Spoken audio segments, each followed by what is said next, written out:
bunge limepata sehemu ya uongozi wake, kwa sababu bado hatuna naibu spika na bado hatuna wenye viti wa bunge na viongozi wengine wa bunge.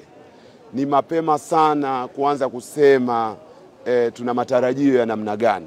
Sisi tunamkopesha imani ndugu zungu, na mtihani wa kwanza tuliompa ni kupitia swali ambalo mimi nimeuliza, kwa sababu huko nje kuna vilio, watu hawajaridhishwa na uchaguzi uliofanyika, watu wanataka demokrasia, watu wameuawa, watu wamepoteza ndugu zao, watu wana machozi mengi, watu wamepoteza biashara zao, watu wamezulumiwa ushindi wao.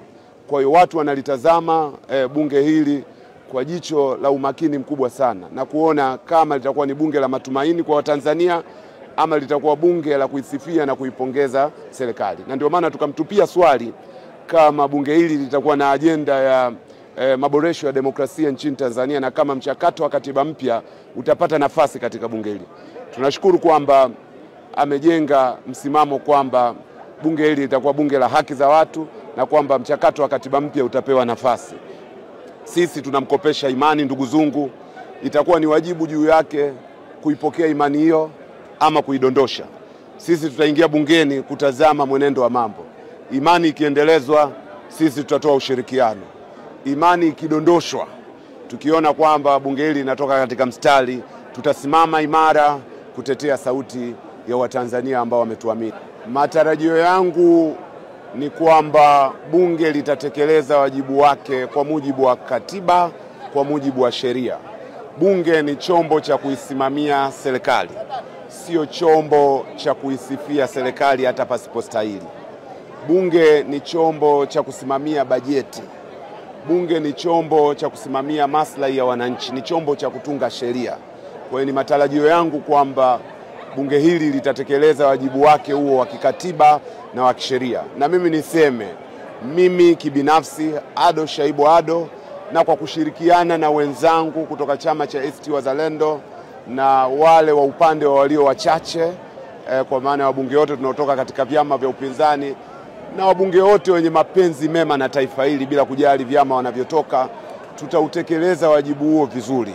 Kwa wafuatiliaji wa mambo wanafahamu, mdhibiti na mkaguzi wa hesabu za serikali CAG kila mwaka huwa anaripoti upotevu mkubwa sana wa fedha za serikali unaotokana na wizi, uzembe na ubadhirifu.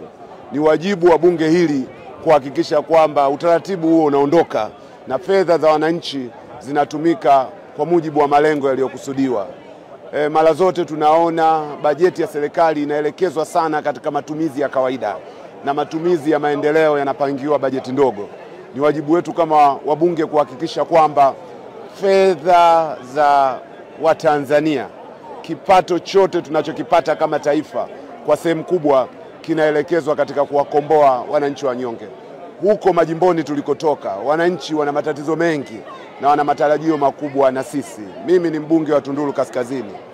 Kwenye sekta ya afya, wananchi wanatozwa mpaka mabeseni ya kwenda kujifungulia.